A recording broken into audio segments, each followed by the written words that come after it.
월든 제2장 내가 살았던 곳 그리고 내가 산 이유. 제2장을 시작하기 전에 잠시 눈을 감아 보십시오. 그리고 상상해 보십시오.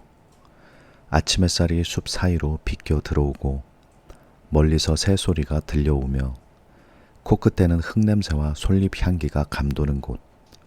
그곳에 작은 오두막 하나가 있습니다. 그 오두막에서 한 사람이 문을 열고 나와 호수를 바라봅니다. 그 사람이 바로 나였습니다. 지금부터 제가 월든에서 살기로 결심한 이유, 그리고 그곳에서 매일 아침을 어떻게 맞이했는지를 이야기해 드리겠습니다. 이 이야기는 단순히 한 사람이 숲속에서 살았다는 이야기가 아닙니다. 그것은 삶의 의미를 찾아 떠난 여정이고 진정한 자유가 무엇인지를 발견해가는 과정이었습니다. 나는 왜 숲으로 들어갔을까요? 이 질문에 한마디로 답하자면 이렇습니다. 삶을 의도적으로 살기 위해서, 삶의 본질만을 마주하기 위해서, 그리하여 내가 죽음의 순간에 이르렀을 때 내가 진정으로 살지 않았다는 것을 깨닫지 않기 위해서였습니다. 우리는 너무나 많은 것들에 둘러싸여 삽니다. 그 모든 것들이 우리의 주의를 분산시키고 우리가 진짜 삶을 살지 못하게 합니다. 저는 그 모든 것을 걷어내고 싶었습니다. 뼈만 남은, 그러나 그래서 더욱 진실한 삶을 살고 싶습니다. 가장 단순한 형태의 삶 속에서 가장 깊은 진실을 만날 수 있다고 믿었습니다. 그리고 그 믿음은 옳았습니다. 1845년 3월, 나는 도끼 한 자루를 빌려 월든 호숫가의 숲으로 들어갔습니다. 그리고 집을 지을 나무를 베기 시작했습니다. 그 순간이 아직도 생생합니다. 차가운 봄 공기 속에서 도끼가 나무를 내리치는 소리, 멀리서 들려오는 새들의 울음소리, 그리고 눈 위에 천천히 쓰러지는 나무의 육중한 소리. 그 소리들이 합쳐져 하나의 음악이 되었습니다. 나는 그 순간 확신했습니다. 이것이 맞다고.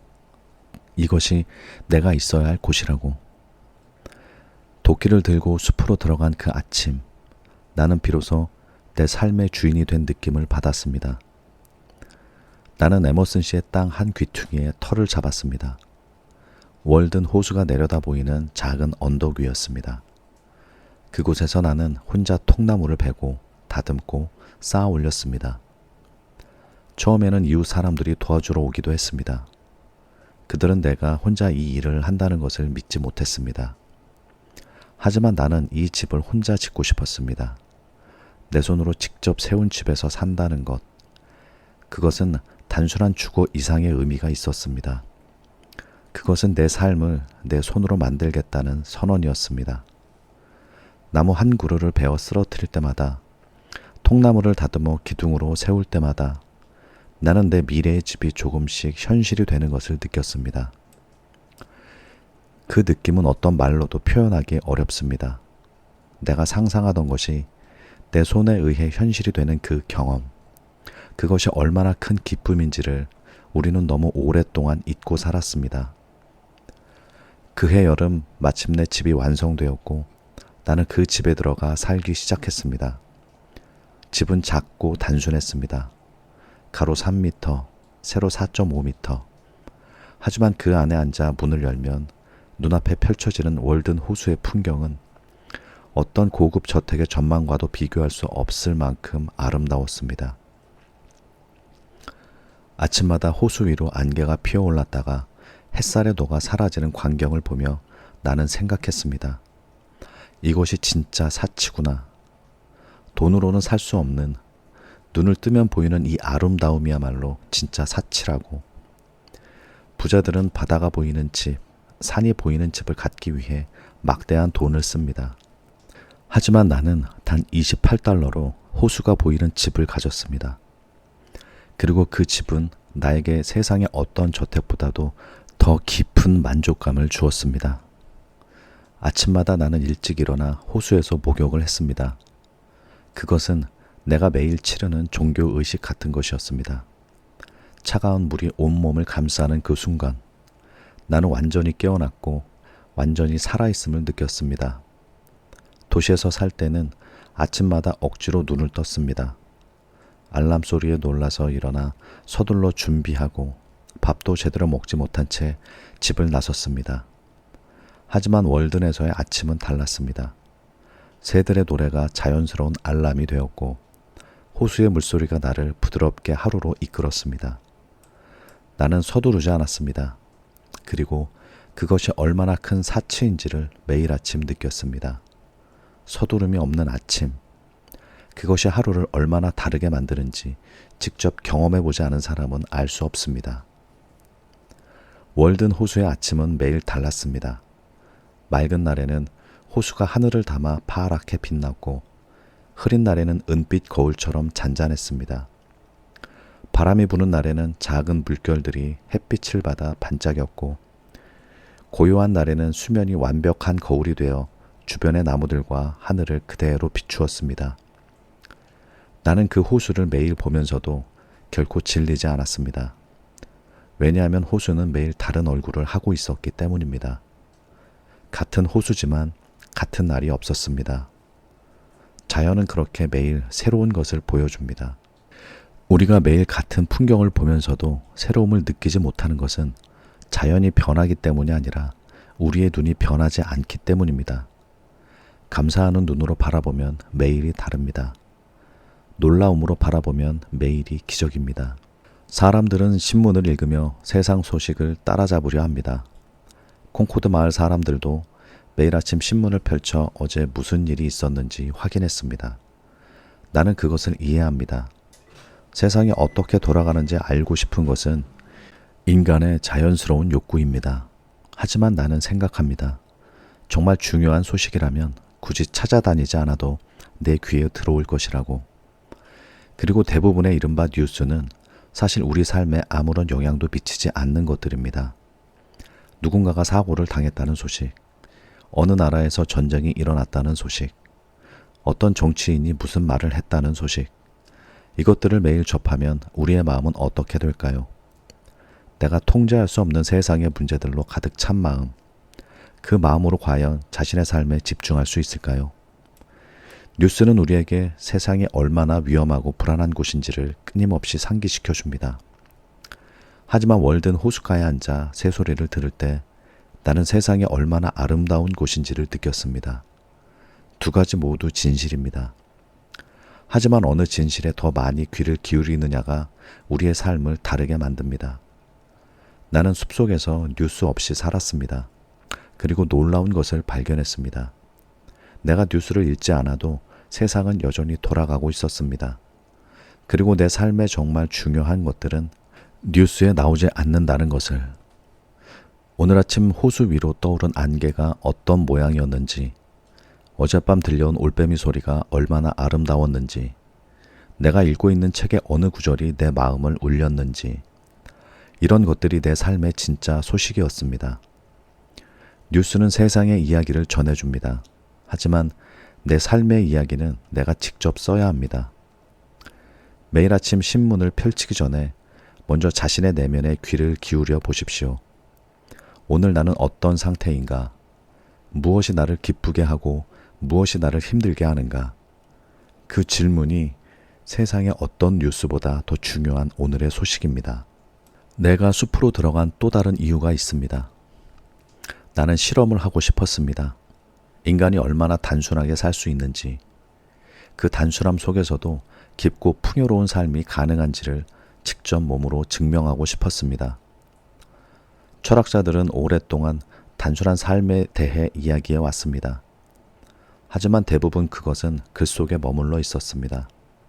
나는 그것을 실제로 살아보고 싶었습니다. 그리고 2년 2개월 후 나는 그 실험의 결과를 얻었습니다. 단순한 삶은 가능할 뿐만 아니라 그것이 더 풍요로운 삶이라는 것을, 우리가 복잡하게 살수록 더 많은 것을 잃는다는 것을. 단순함은 가난이 아닙니다. 단순함은 선택입니다. 그리고 그 선택이 우리를 더 자유롭게 만듭니다. 숲속에서의 생활은 나에게 시간이라는 선물을 주었습니다. 도시에서 살 때 나는 늘 시간이 없다고 느꼈습니다. 해야 할 일이 너무 많고, 만나야 할 사람이 너무 많고, 읽어야 할 것들이 너무 많았습니다. 하지만 숲속에서는 이상하게도 시간이 넉넉했습니다. 하루에 몇 시간만 일하면 생활에 필요한 것들이 충족되었고, 나머지 시간은 온전히 내 것이었습니다. 그 시간에 나는 책을 읽었고 산책을 했으며 생각에 잠겼습니다. 그리고 그 시간들이 쌓여 내 삶에서 가장 소중한 자산이 되었습니다. 많은 사람들이 시간이 없다고 말합니다. 하지만 솔직히 말씀드리면 우리에게는 충분한 시간이 있습니다. 다만 그 시간을 어디에 쓰느냐가 문제일 뿐입니다. 텔레비전 앞에서 혹은 스마트폰 앞에서 보내는 시간들을 합산해 보면 우리에게 얼마나 많은 시간이 있는지 놀라게 될 것입니다. 나는 숲속에서 가장 오래된 그리스와 로마의 고전들을 읽었습니다. 그들의 글은 수천 년 전에 쓰였지만 그 안에 담긴 인간의 이야기는 지금도 살아 있었습니다. 아침 일찍 일어나 호수에서 목욕을 마친 후 문 앞에 앉아 햇살을 받으며 그 책들을 읽는 것, 그것이 나의 아침 의식이었습니다. 그 순간만큼은 나는 수천 년의 시간을 뛰어넘어 위대한 정신들과 대화하고 있었습니다. 그보다 더 좋은 아침 식사가 있을까요? 훌륭한 정신들의 생각으로 하루를 시작하는 것, 그것이 나를 매일 더 깊은 사람으로 만들었습니다. 책은 시간을 초월합니다. 수천 년 전에 살았던 사람의 지혜가 지금 이 순간 내 손 안에 있다는 것, 그 기적 같은 사실을 우리는 너무 당연하게 여기며 삽니다. 어떤 날 아침에는 그냥 앉아서 아무것도 하지 않습니다. 책도 읽지 않고 산책도 하지 않고 그냥 문 앞에 앉아 햇살이 이동하는 것을 바라보았습니다. 어떤 사람들은 그것을 낭비라고 할 것입니다. 하지만 나는 그 시간들이 결코 낭비가 아니었다고 생각합니다. 그 고요한 시간 속에서 내 안에서 무언가가 자라났습니다. 생각들이 씨앗처럼 싹을 틔웠고 감정들이 깊어졌으며 나라는 존재가 더 단단해졌습니다. 아무것도 하지 않는 것처럼 보이는 그 시간이 사실은 가장 많은 것이 일어나는 시간이었습니다. 우리는 늘 무언가를 해야 한다는 강박에 시달립니다. 하지만 때로는 아무것도 하지 않는 것이 가장 중요한 일일 수 있습니다. 씨앗이 싹을 틔우려면 조용히 땅속에 머무는 시간이 필요하듯 우리에게도 그런 고요한 시간이 필요합니다. 나는 종종 집 뒤편의 작은 언덕에 올라 콩코드 마을을 내려다 보았습니다. 저 멀리 궤 첨탑이 보이고 연기가 피어오르는 굴뚝들이 보였습니다. 사람들이 분주히 움직이는 소리가 아주 희미하게 들려왔습니다. 나는 그 광경을 보며 이상한 감정을 느꼈습니다. 연민이랄까 혹은 그리움이랄까. 나는 사람들을 싫어해서 숲으로 들어온 것이 아닙니다. 나는 사람들을 좋아합니다. 단지 그 사람들이 살아가는 방식이 내가 원하는 방식이 아니었을 뿐입니다. 저 마을에 있는 사람들 중에도 나처럼 다른 삶을 꿈꾸는 사람이 분명 있을 것입니다. 하지만 그들은 두려움 때문에 혹은 책임 때문에 혹은 단순한 습관 때문에 그 꿈을 꿈속에만 두고 살아가고 있을 것입니다. 나는 그들이 안쓰러우면서도 동시에 그들의 현실을 존중했습니다. 삶은 각자의 것이고 각자에게는 각자의 이유가 있습니다. 시간이란 제가 낚시하는 강입니다. 나는 그 강에서 낚시를 합니다. 물을 마시는 동안 모래바닥이 보입니다. 그 바닥은 얕습니다. 하지만 더 깊은 곳에는 시간의 흐름이 보이지 않습니다. 나는 더 깊이 마시고 싶었습니다. 표면 위를 그냥 흘러가는 것이 아니라 그 깊은 바닥까지 닿고 싶었습니다. 우리가 바쁘게 사는 것은 어쩌면 그 깊은 곳을 보는 것이 두렵기 때문인지도 모릅니다. 깊은 곳에는 진실이 있고 진실은 때로 우리가 외면하고 싶은 것들을 보여주기 때문입니다. 바쁨은 좋은 도피처입니다. 바쁜 사람은 스스로 돌아볼 시간이 없으니까요. 하지만 그 도피가 언제까지나 계속될 수는 없습니다. 결국 우리는 자기 자신과 마주하게 됩니다. 그 만남을 미루면 미룰수록 그 만남이 더 힘들어집니다. 나는 숲속에서 살면서 자연의 리듬에 맞춰 살기 시작했습니다. 해가 뜨면 일어나고 해가 지면 하루를 마무리했습니다. 배가 고프면 먹고 피곤하면 쉬었습니다. 이것이 당연한 것 같지만 사실 많은 사람들이 자연의 리듬을 잃어버린 채 살고 있습니다. 알람 소리에 억지로 일어나고 배고프지 않아도 밥 먹을 시간이 되면 먹고 피곤해도 해야 할 일이 남아있으면 억지로 버팁니다. 자연의 리듬에서 벗어난 삶, 그것이 우리를 얼마나 지치게 만드는지 우리는 잘 알지 못합니다. 몸이 원하는 것과 머리가 시키는 것이 계속 충돌하면 결국 그 대가는 건강으로 치르게 됩니다. 자연의 리듬을 따르는 것은 원시적인 것이 아닙니다. 그것이 가장 지혜로운 삶의 방식입니다. 새벽에 일어나는 것이 힘들다고 느끼시는 분들도 계실 것입니다. 나도 처음에는 그랬습니다. 하지만 일찍 자고 일찍 일어나는 습관이 몸에 배자 새벽은 더 이상 힘든 시간이 아니었습니다. 오히려 하루 중 가장 생생하고 활기찬 시간이 되었습니다. 새벽의 공기는 낮과 다릅니다. 더 맑고 더 차갑고 더 순수합니다. 새벽의 빛은 낮과 다릅니다. 더 부드럽고 더 신비롭고 더 아름답습니다. 새벽에 일어나 그 공기를 마시고 그 빛을 받는 것, 그것이 하루를 시작하는 가장 좋은 방법이라는 것을 나는 월든에서 배웠습니다. 세상이 아직 잠든 그 시간, 오직 나만 깨어있는 그 고요함은 하루 중 나 자신에게 가장 집중할 수 있는 시간입니다. 그 시간에 하는 생각, 그 시간에 읽는 책, 그 시간에 마시는 차 한 잔이 하루 전체의 방향을 결정합니다. 나는 숲속에서 살면서 인간이 얼마나 자연과 분리되어 있는지를 실감했습니다.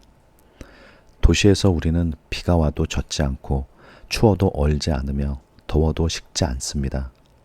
건물이, 자동차가, 냉난방이 우리를 자연으로부터 보호해 줍니다. 그런데 그 보호가 때로는 우리를 자연으로부터 단절시킵니다.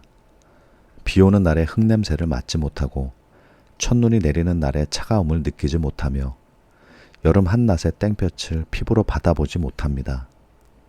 우리는 자연으로부터 안전해졌지만 동시에 자연으로부터 멀어졌습니다. 그리고 자연으로부터 멀어지는 것은 결국 우리 자신의 본성으로부터 멀어지는 것이기도 합니다. 우리는 자연의 일부입니다. 자연을 잊으면 우리 자신을 잊는 것입니다. 월든에서 비가 오는 날은 특별했습니다. 오두막 지붕을 두드리는 빗소리, 흙 위로 쏟아지는 빗줄기, 그리고 비 맞은 숲에서 올라오는 진한 흙냄새. 나는 그 모든 것을 온몸으로 받았습니다. 때로는 비를 맞으며 숲속을 걷기도 했습니다. 처음에는 젖는 것이 불편했지만 곧 그것이 자연과 하나가 되는 방법이라는 것을 알았습니다. 젖어도 괜찮습니다. 마르면 됩니다. 우리는 너무 많은 것들로부터 자신을 보호하려 합니다. 하지만 때로는 그 보호의 벽을 내리고 자연 앞에 그냥 서 있는 것이 필요합니다.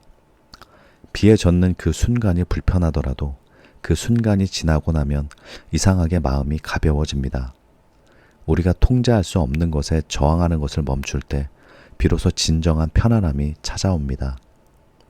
비를 맞으며 웃을 수 있는 사람은 삶의 어떤 어려움도 견딜 수 있습니다. 월든에서의 저녁은 아침만큼이나 특별했습니다. 해가 서쪽 하늘로 기울기 시작하면 호수는 황금빛으로 물들었습니다. 나는 그 시간마다 하던 일을 멈추고 그 광경을 바라보았습니다. 황혼이란 얼마나 아름다운 순간입니까? 하루가 저물어가는 그 순간, 빛과 어둠이 교차하는 그 짧은 시간, 도시에서는 그 시간을 느낄 겨를이 없었습니다. 퇴근길 지하철 안에서 혹은 저녁 식사를 준비하느라 바쁜 부엌에서 황혼은 그냥 지나가 버렸습니다. 하지만 숲속에서 나는 그 황혼 하나하나를 온몸으로 받아들였습니다. 그 황금빛 빛깔이 호수 위에 번지는 것을 바라보며 나는 오늘 하루도 잘 살았다는 평온한 감사를 느꼈습니다. 하루를 마무리하는 의식, 그것이 있는 삶과 없는 삶은 다릅니다. 밤이 깊어지면 하늘에 별이 가득 찼습니다. 도시에서는 가로등빛 때문에 별을 제대로 볼 수 없었습니다. 하지만 월든의 밤하늘은 달랐습니다. 수천 수만 개의 별들이 쏟아질 듯 빛났습니다. 나는 그 별들을 바라보며 생각했습니다. 저 별들은 내가 태어나기 훨씬 전부터 저 자리에 있었고 내가 세상을 떠난 후에도 저 자리에 있을 것이다. 그 생각이 나를 겸손하게 만들었습니다. 우리가 일상에서 중요하다고 생각하는 것들이 저 별들의 시간 앞에서는 얼마나 작은 것들인지, 하지만 동시에 저 광대한 우주 속에서 이 순간 이 호숫가에 앉아 별을 바라보고 있는 나라는 존재도 얼마나 소중하고 특별한 존재인지, 작음과 소중함, 이 두 가지를 동시에 느낄 수 있을 때 우리는 비로소 우주 속의 자신의 자리를 이해하게 됩니다. 나는 월든에서 보낸 시간 동안 단 한 번도 시간이 낭비되고 있다는 느낌을 받지 않았습니다. 도시에서 살 때는 달랐습니다. 무언가를 생산하지 않는 시간, 무언가를 소비하지 않는 시간은 낭비처럼 느껴졌습니다. 가만히 앉아 있으면 죄책감이 들었습니다. 뭔가를 해야 한다는 강박. 하지만 숲속에서 나는 그냥 존재하는 것의 가치를 배웠습니다. 호숫가에 앉아 물을 바라보는 것, 나무 아래 누워 하늘을 올려다보는 것, 그것이 낭비가 아니라 삶의 본질에 가장 가까이 다가가는 방법이라는 것을. 우리는 무엇이 되려 하지 말고 그냥 존재해야 할 때가 있습니다. 씨앗이 싹을 틔우려면 조용히 땅속에 머무는 시간이 필요하듯이 우리에게도 그런 고요한 시간이 필요합니다.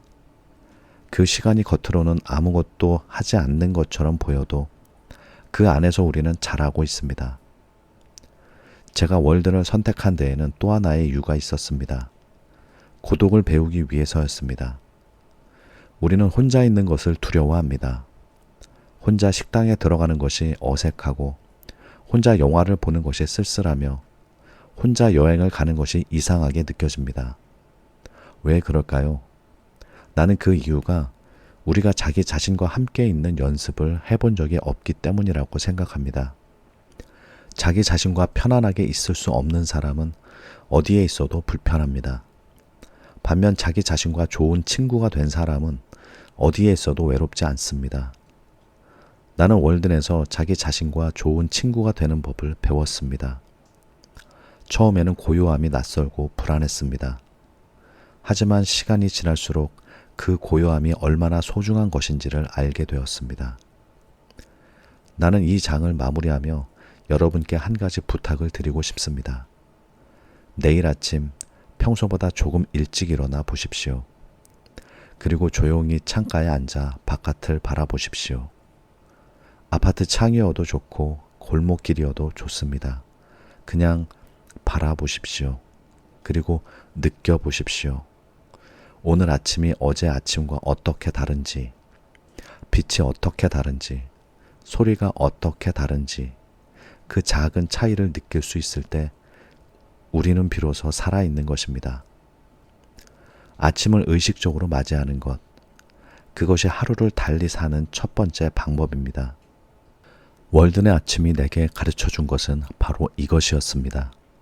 매일 아침은 새로운 기회입니다. 어제 어떻게 살았든 오늘 아침 눈을 뜨는 그 순간 우리에게는 새로운 하루가 주어집니다. 그 선물을 소중히 여기시기 바랍니다. 다음 장에서는 숲속에서 책을 읽으며 보낸 시간들에 대해 이야기해 드리겠습니다. 함께 해주셔서 진심으로 감사드립니다.